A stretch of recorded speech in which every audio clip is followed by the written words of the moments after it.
Hi, welcome to WakeTV. I'm your host, Taylor Shaw. We have a lot going on, so stay tuned.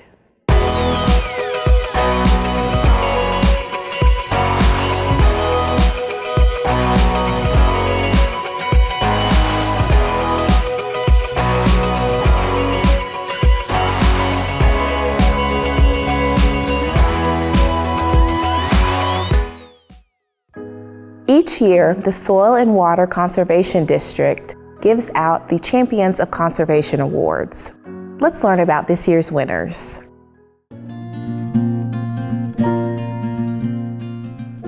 Well, I started back in, my first year was in 1970. I went to NC State for one semester, and I didn't study hard enough, so I decided I would come home and go to work. So I come home and went to work in 1976. And I've been doing conservation work, metal strips, under my dad, who is 91 years old, since 1976. I think that's about 47 or 48 years.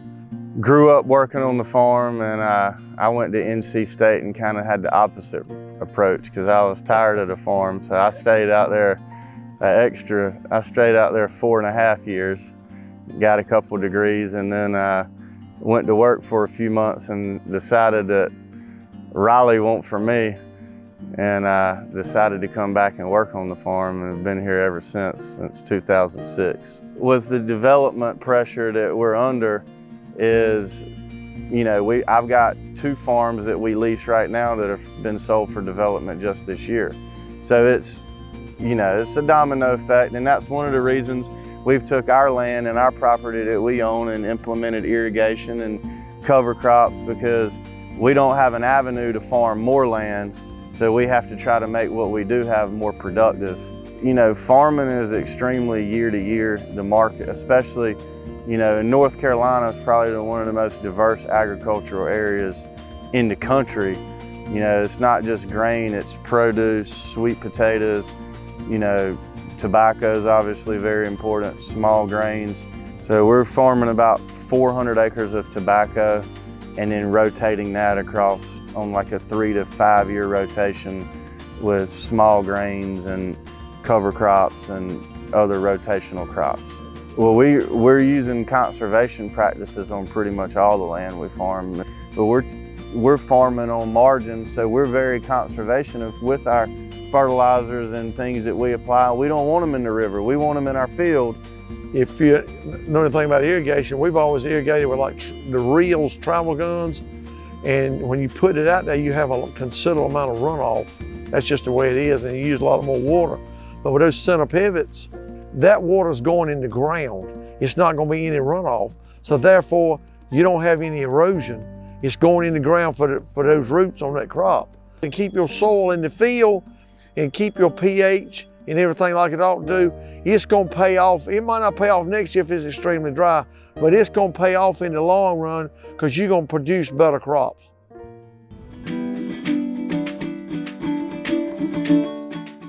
I actually worked as an environmental consultant for a few years and really missed environmental education and had to come back to that career because my heart just was not in the business side of things.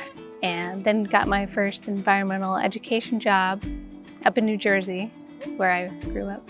I loved my middle school science teacher so much. I wanted to be her when I grew up. And then in high school, I was a leader in the environmental club. And then I majored in earth and environmental science. Well, I love outdoor environmental education because it's so hands-on, so interactive. And my advice to future environmental educators is to get involved with the different organizations that support that kind of work, like the North Carolina Division of Environmental Qualities, NC Office of Environmental Education. I would go to their website, visit all the environmental education centers you can visit, attend their events, volunteer if you can, get your environmental educator certification, which is nationally recognized. So I really like this quote by Baba Deweyem, a Senegalese forestry engineer. So he says, in the end, we will conserve only what we love. We will love only what we understand, and we will understand only what we are taught.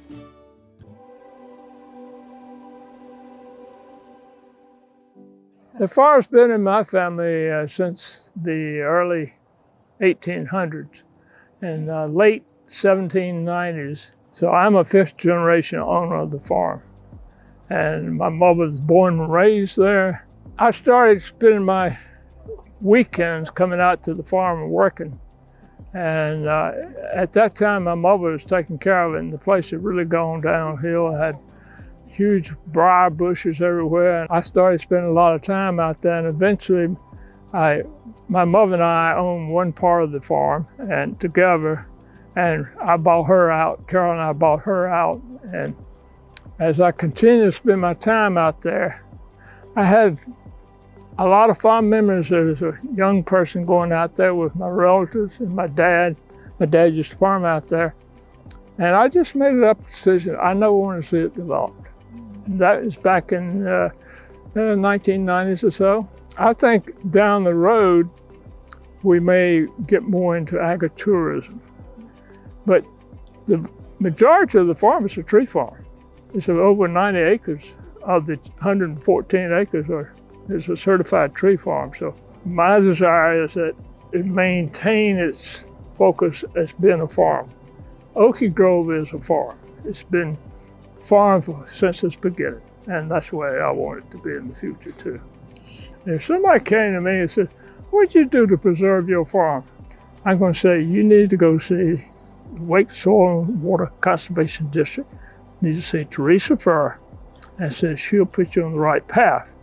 I have to commend TLC and Brenda Thompson and Leanne Hammerbacher, who worked with my family very much to get my daughters, feeling comfortable with, and getting Carol feeling comfortable with, and getting the process completed.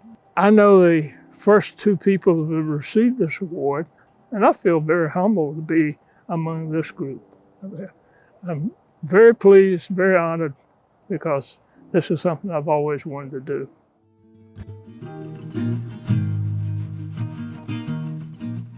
My parents were farmers, tobacco farmers and beef cattle farmers.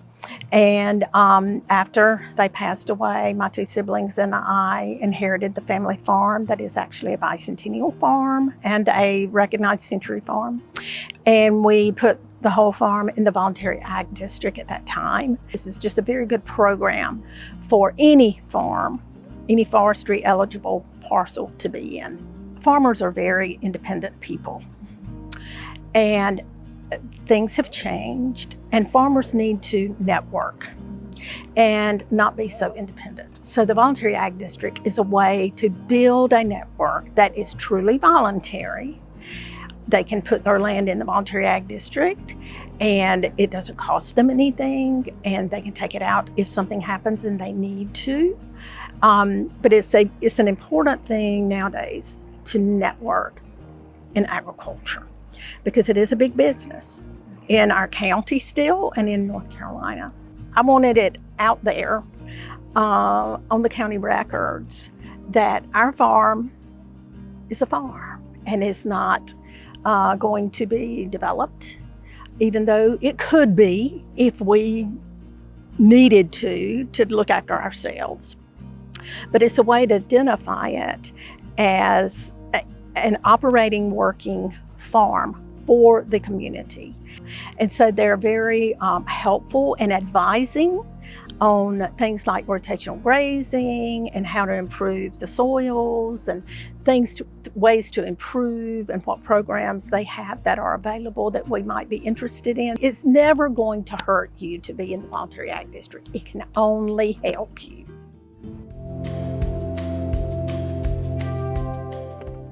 Heidelberg Materials has a long-standing commitment to sustainability and our environment. They also have a long history of partnerships with our community.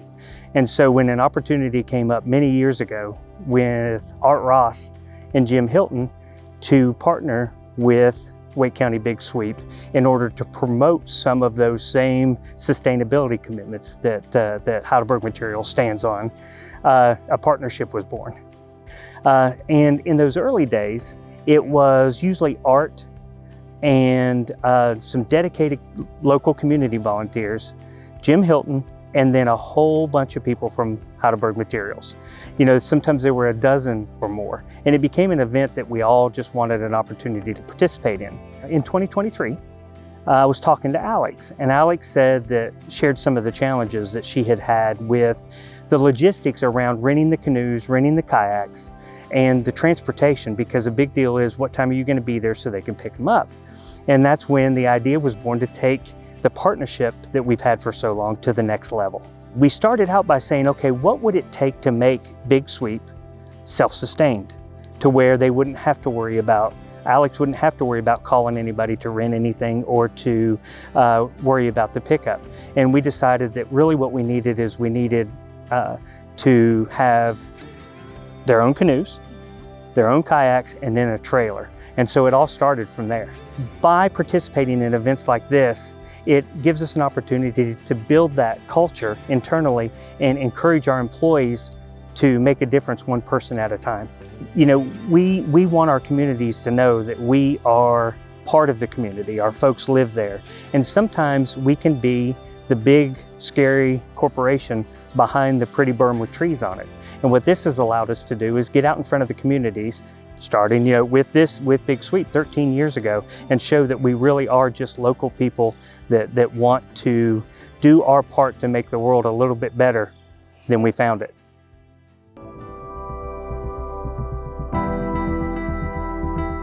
I moved here in 2018 for the company, and Mary Ann Hurley and Jim Hilton were champions of the cleanup from our side, and they encouraged me to go out early on to, hey, come to this event. It's a great way to meet some people, great way to do something for the community, and they really pulled me in early to say didn't know really what to expect until I got out there, but it was no turning back at that point. It was a lot of fun, great way to meet new people, and just do something really good for the community that we work and live in. I think what's really interesting is the variety of items you find in the creek. And it's things you never would expect, whether it's a toy pirate ship to a microwave or a toaster, just random things. And it's kind of sad to see it end up there, but we feel good that we're able to get it and pull it out. And but this year I started pulling in some of my neighbors. So, the local high school students, they need community service hours. And I said, there's no better way to do it than to come to this event. And we had our first one from the neighborhood join us this fall, and he's gonna be a repeat. I know he loved it, had a heck of a time.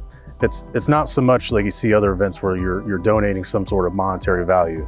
Here you're getting hands-on. You're working with community members one-on-one and get to meet them, and there's a tangible benefit. You see the results of what you did that day. It's not just here's the check and move on. It's real, and it's a big difference. Working with Alex and her team, really sat down and said, this is from a trailer perspective, this is what we need. Can we find somebody to build it for us?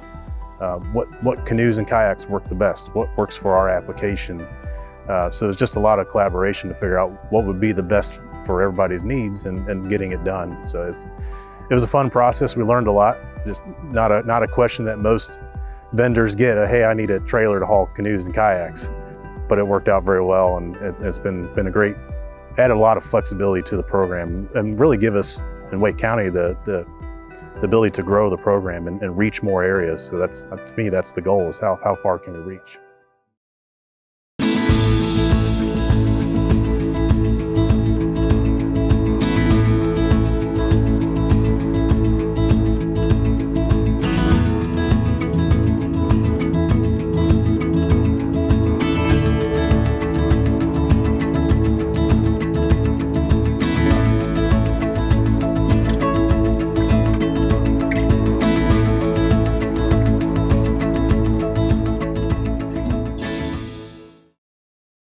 During an emergency, staying informed makes a critical difference in keeping you and your family safe.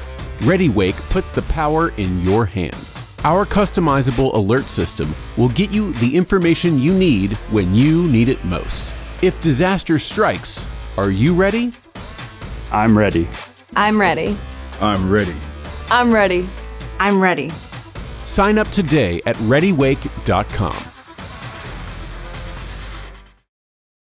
Each year between October and March, the Warmth for Wake program brings volunteers together who chop up firewood and deliver it to those who need it most all over the county.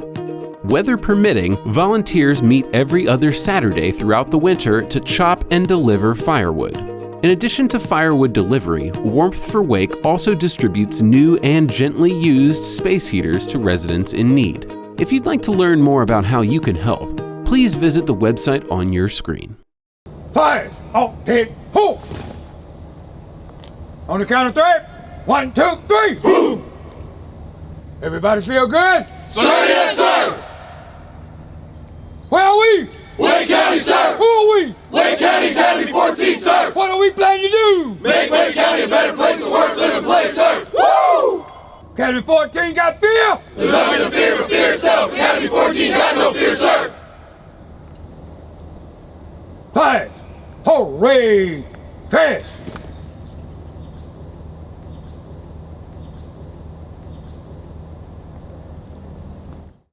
The Wake County WIC program is excited to announce a major new development for the distribution of WIC benefits. eWIC offers a simple, safe, and convenient way for WIC clients to use their food benefits. The brand new eWIC cards replace paper food vouchers and work just like debit cards at the checkout.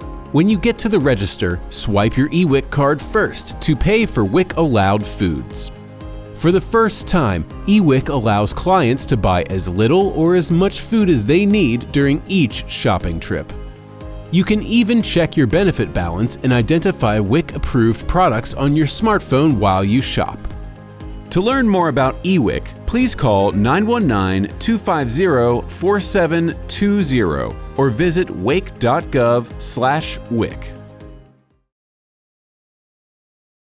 We're back. Today, I'm here with Tammy Baggett, the Library Director for Wake County. Tammy, thank you so much for being with us here today. Thank you. I'm excited to be here. Yes, thank you. Thank you. So you've been in your position for about 5 months. And what has it been like since you've taken over the Director of Wake County Public Libraries? It's been exciting.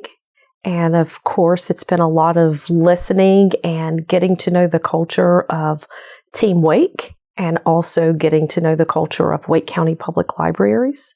So I've had the good fortune to meet with a lot of different staff and just listen to some of their suggestions and concerns and ideas. So I still, after 5 months, have a lot of excitement about being here, a lot of gratitude and appreciation, and just really enjoying my time here. What has stood out to you as you've toured all 23 of the county's libraries, and has anything surprised you? So I forgot how large Wake County is. So it was a lot of traveling during that first month to visit all 23 locations. And I was just really amazed at what I saw with the locations. But what stood out to me most, it's the staff. I've just enjoyed hearing the staff share their stories and their passion and their love for libraries. And they have such creativity and energy. And I'm just excited about that. So that's what has stood out to me most. They always say, or I like to always say, the best resource goes home at night. And that truly is the staff. Can you tell us a little bit about your background in libraries? Sure. I've worked in libraries for a number of years, and my first public library experience was in New Hanover County, and I actually served in that system twice. And I've also worked in Forsyth County Public Library, Durham County Library, Atlanta Fulton, and Charlotte Mecklenburg Library. My past job was at Durham County Library, where I served as director for nearly 14 years. So lots of experience, lots of opportunities to bring new things to Wake County Library, but still learn new things as well. In November, voters approved a $142 million bond to build, renovate, and expand and replace libraries. Can you talk to us a little bit about that? Sure. And I think I should first start with a thank you to the community. It's because of their support, their votes, that the bond passed with over 56% of the votes. So that in itself is exciting. And also a thank you to the Board of County Commissioners and the Library Commission. and the staff, all of them played a role in just sharing the information about the bond so the community would know exactly what they were voting for during this time. So it's all exciting, and we have 4 buildings specifically in the new projects or potential projects. One is Rollsville Library. That is the only municipality that does not have a library, so that is exciting. And then Friendship, also that's in the Apex area. And then Athens Drive, that is one of our community libraries that need to be replaced because the school is closing in 2026. And then Wendell Community Library, that is our smallest, and the current building just is not meeting the needs of the community. And there's also a to be determined project for that, and the Board of County Commissioners will be driving that with information from the library of what we need to do with that project. There's also discussion from the bond about having some expansions.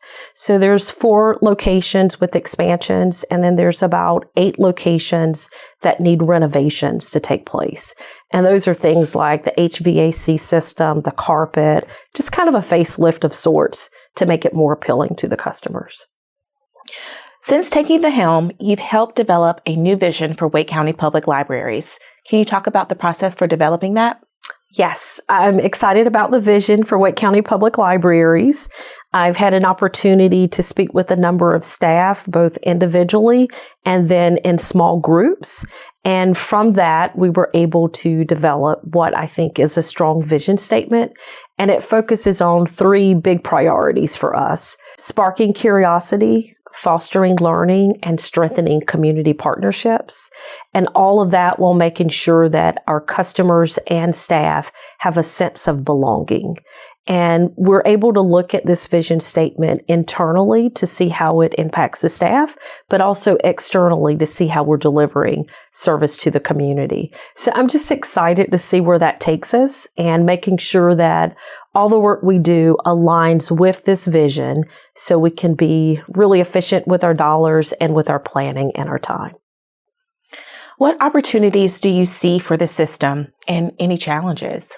Lots of opportunities and probably a few challenges as well, but I'll focus mostly on the opportunities. So Wake County Public Library is long known for doing a lot of great work, but I think there's always opportunity for library systems to improve. So there are some opportunities for us to do things around principles of STEAM, science, technology, engineering, arts, and math. There's also opportunities for us to enhance what we're doing with homework help, just to bring some more innovative programs and potentially to bring some big name authors to the library for the community. So I'm excited about all of that and workforce development opportunities. And I can actually give a long list of opportunities for what we should do. I guess the biggest challenge with that really comes with funding. So we are well funded, but there's never enough money to do all the things that we want. So I do see that as a challenge for us, but we're going to work through that. Are there any programs, events, or initiatives that you would like to touch on? Sure. Lots of programs going on, and I will touch on just a few. One is in partnership with American Heart Association. And that is where 6 of our library locations will have blood pressure monitors that can be checked out. And that's a real need in the community. Not everyone has an opportunity to have those blood pressure monitors at home. We also have a number of programs coming up celebrating Black brilliance. And this supports our work that we do throughout the year that promotes Black authors, Black culture, and it's for all ages. And there's just a host of other events. There's hundreds and hundreds of programs, and I just encourage our viewers to visit our website for more information. What do you see in the future for Wake County Public Libraries, and what are you looking forward to? I see lots of opportunities for Wake County Public Libraries. I'm looking forward to engaging more with the community and with the staff so I can better define what those needs are. But there's so many opportunities for us to elevate the experience that the customers have and there's opportunities for us to bring more awareness about the services and resources that we provide. It's a great place to be. Everyone needs to visit Wake County Public Libraries. Awesome. Tammy, thank you so much for joining us today. Thank you. I couldn't get the words out because I never heard them. I didn't know asking for help was an option at the time. If you're in crisis, don't stay silent. Lock your gun and reach out. Lock, call, live. Each year between October and March, the Warmth for Wake program brings volunteers together who chop up firewood and deliver it to those who need it most all over the county. Weather permitting, volunteers meet every other Saturday throughout the winter to chop and deliver firewood. In addition to firewood delivery, Warmth for Wake also distributes new and gently used space heaters to residents in need. If you'd like to learn more about how you can help, please visit the website on your screen. Carolina Ballet was founded in 1997 by a man named Ward Purrington. It was founded to be a ballet company that performed for the Triangle. So we're a professional ballet company that we house this Wake County Foster Care System program, which brings students once a week to come train with our professional dancers. I love being a foster parent. It's challenging in its own way. My licensing worker told me about the Carolina Ballet program, and I signed my girl up immediately. I knew she liked to dance. There was no question about it. So we started with ballet once a week. The classical art forms, ballet, classical music, opera, it's like they're like a language. You have to learn how to speak it. And because it is sort of a real like mind over matter, focused, stay in one place, calm your thoughts to execute. She dances all over the house, and anytime you ask her, she'll dance. But I think just learning from a trained professional at such a prestigious place as the Carolina Ballet has really challenged her in a way that she's never been challenged. And she's also dancing alongside kids that are around her same age. They've been taking ballet or dance for a number of years. So that challenges her to work harder and be the best that she can be. And I think she really loves it. A lot of foster parents may or may not be able to afford the extracurricular activities. So with Wake County stepping in and partnering with these organizations, it gives us a chance to allow our kids to explore and be kids in ways without any hindrances. We would love to be able to offer ballet to as many people in the Wake County foster care system as possible. I think it's a great thing for all young people to be exposed to.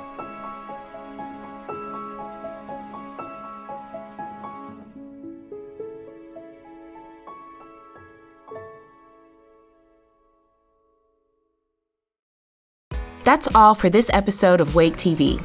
Keep up with all the latest Wake County news by visiting us online at wake.gov/news. And be sure to follow us on Facebook, Instagram, Twitter, and YouTube so you can always stay in the loop. We'll see you next time.